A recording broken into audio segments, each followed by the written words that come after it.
Hey y'all, it's your girl Brittany. I'm back better with another video. Make sure y'all subscribe to the channel, like the video, and click the bell to be notified of every time I post, because y'all know I post frequently. Alright y'all already know what we doing. We jumping, skipping, hopping, leaping, doing the Dougie into this video. Make sure y'all go check out my link down below is to my Patreon and become a member so you can get the hottest scoop on the hottest tea that's out right now. Alright y'all, let's jump into this video. So in this video, we're going to be talking about Tesehki and Biggie, aka Newport Queen. So Newport Queen and Tesehki were on live, and Tesehki said she gonna come to the reunion and do her job. I'm like, ooh, finally. I ain't been doing it all season. You know, that's the only time she really clock in. I guess they just give her a big check at the reunion. They give her a small check for the season because they know she's not gonna do that. So they continue on the live, and Tesehki, you know, like I said, just was like, she coming to do her job, whatever that means, you know, just look for her to do her job. So Biggie ends up saying, and, you know, tell a friend, don't touch me, because, you know, you got my back, you going up behind me, you know, let these girls know that I got big dog on my side, I got a big bad wolf. Maybe I can't tussle, maybe I can't throw down, maybe I can't fight, but I got the biggest champ on my side, and if you touch me, you know, you're getting whooped. So at first, Tesehki was ignoring her. Like, she wasn't necessarily talking over her, but Tesehki really wasn't paying attention to what Biggie was saying. Like, she might have heard what she said, but she kept talking like Biggie ain't said what she said. So at that point, Biggie like, friend, like, no sis, like, you know what I said, add in what I said, like, let them know, like, you're not playing when it come to me, like, friend, let them know, like, seriously, like, let's stop cackling, like, let them know that they cannot touch me, friend. So Tesehki was like, yeah, and what Biggie said, like, just to get her to go and shut up. So Biggie, like, you would have thought she won $1 million. She's like, oh my God, yeah, exactly. Yeah, let them know, friend. Let them know not to touch me, friend. Yeah, let them know. Yeah, yes. You know, she happy go lucky in the bed because she gets tired of doing her job. Like, she gets tired of getting hit. You know, her wig and push back and everything. Like, she gonna let Tesehki handle hers, which we all know in real life Tesehki's not doing that. So some hours go by, and Tinka said something, but anybody said Tinka anyways. So I guess a lot of the fans was saying something too, like, oh, you know, you think you big dog now because Tesehki supposed to be fighting your battles for you.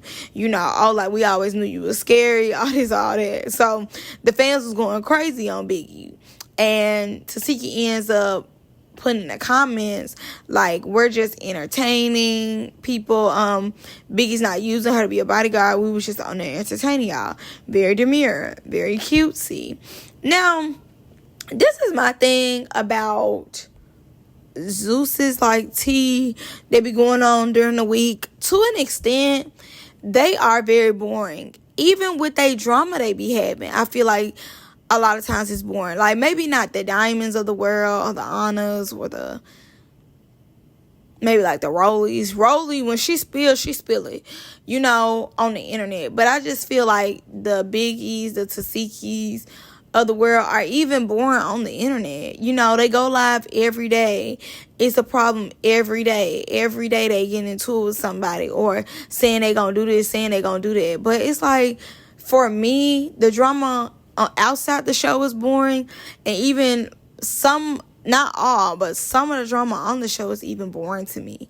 Like last week, I felt like the episode was really, really good. I enjoyed it because of her talking to the imaginary audience, you know, but I haven't felt that way about a storyline in a while. Like, I feel like I felt like type of spark or very like interested in or high stakes was Jayla and Biggie, Anna and Mariah. But like, other than that, I could truly care less about the storylines, except, now I'm not talking about Tinka and them. I liked their storyline too, but it's just like, on the internet, it's so boring. Like, I know they trying to, you know, gas us up, like, wait to the reunion, but I'm already bored.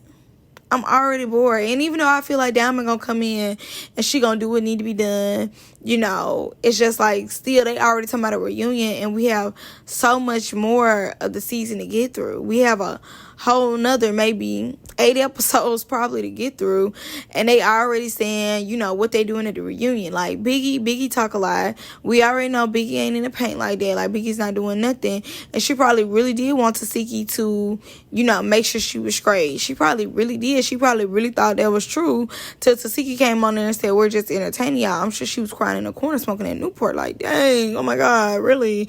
I thought you were gonna have my back, you know. And I do think that she wants Tesehki to have her back, but Tesehki doesn't have anybody's back but Tesehki's.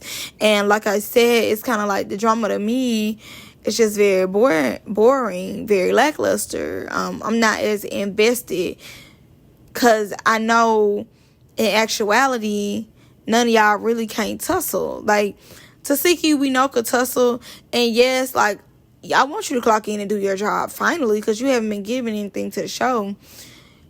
But, like, y'all be on here every day dragging it out, and it be nothing.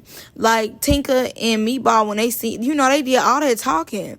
I'm thinking when they seen each other, it was really finna get down, really about to get busy. Seeing each other next day, nothing. What a waste of my time. Like, very boring, very lackluster, not demure, not at all. Very boring, very lackluster, very not interested, very much, a yarn.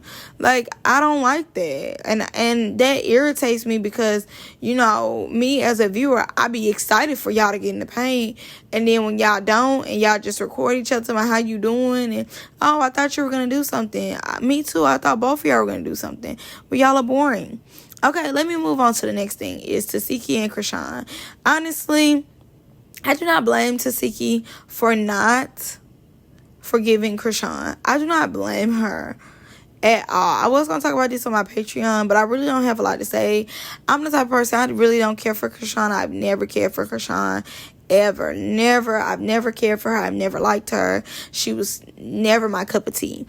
But what she did to her sister on the show, and everything that she said about Tesehki as far as when they were children and things of that nature, I don't blame Tesehki for distancing herself from Krishan, because those type of allegations are hard to get off your name, especially when you haven't done anything like that. When you don't do stuff like that and you're an innocent person, and your sister has the nerve to make it seem like you're like that, I don't blame her for not forgiving Krishan, or, you know, just not having anything to do with her. And yes, Krishan is under bad circumstances, but as we all know, Krishan doesn't like to use her brain cells, and we can't continue to look for people to pick up the pieces for Krishan when she doesn't use her brain cells. Like, no. So Tesehki was like that Krishan apologized to her in private, but Krishan needs to apologize to her in public. And, you know, Krishan needs to call Zeus and be like, this, that, and the fourth. Now, mind you, I don't think Zeus and Krishan have a good relationship. I mean, sure, it'll bring their ratings up for her to come back on. Because, you know, we do like to see drama. We do like to see altercations happen. We would want to see a sit down between her and Tesehki, and, you know, maybe Tesehki will clock in and do her job that day, because we know one thing about Krishan is going to do her job, employee of the year over there at Zeus, okay? And you know what, at this point, I think I'm going to make a video of why Ivory and Krishan are employees of the year. Like, I really do that. I really do. Like, at this point, let me get them some name tags and everything. This thumbnail is going to be great. But yeah, both of them are employees of the year. I'll get into that in another video. But yes, I do understand what Tesehki is coming from, because I do feel like Krishan made her look like a monster that she wasn't. And like I said, she put allegations on her sister that, you know, it's hard to get off of people's names. And not only that, you know, your sister came on the show, and I do feel like Tesehki used Krishan to get on the show. Like, absolutely. They wanted a more calm, more, you know, could still get in the paint, but like Krishan, but had a little more sense. Because Tesehki has too much sense, so she's boring. But, you know, you brought your sister on the show. You're trying to look out for your sister, and you decided to put two of your homegirls on your sister. And I do think Tesehki and Krishan have got to fight before. And I do believe, you know, with a blink of an eye, Tesehki will take it there with Krishan, because she know Krishan will take it there with her. You know, on the Blueface thing, Tesehki had took it there. Like, she wanted to let her skills be known very early on that she do not play like that. And, you know, she'll take it there if she needs to when it comes to Krishan. So, for me, I just believe that Krishan might truly be scared of her, you know, not because of, like, the allegations or nothing, but because she knows her sister a firecracker like she is, and if need be, she will go there with Krishan. She want baby Krishan. If Krishan feel like she want to get in the field, Tesehki will meet her there. More so. But like I said before, I don't blame Tesehki for keeping her distance with Krishan and not talking to Krishan. I do not blame her whatsoever. And it seemed like from an interview that I listened to that she did, you know, when the whole situation happened with Krishan going to jail, she did, you know, try her best to make sure Junior had somewhere to go, which is nice of her because she doesn't have to do that. Even though they're sisters, she doesn't have to do that. And they don't talk. But I don't blame her. You know, you embarrassed me publicly. Come and apologize and tell these people that it was all lies publicly as well. You know, that same energy that you took to make it seem like I was just such this horrible person, I wanted your spot, I was using you, all this, all that. Keep that same energy in public. Don't just, you know, a private, I'm sorry, when I'm having to deal with the public backlash that you created. You know, you need to deal with the public backlash. You're used to backlash anyway because of the decisions you make. So keep that energy when it comes to me, and, you know, keep that energy all the way through. If you embarrass me publicly, apologize to me publicly. So that's all I got for you guys in this video. Make sure y'all subscribe to the channel, like the video, and click the bell. I'm gonna see y'all in the comments. Bye.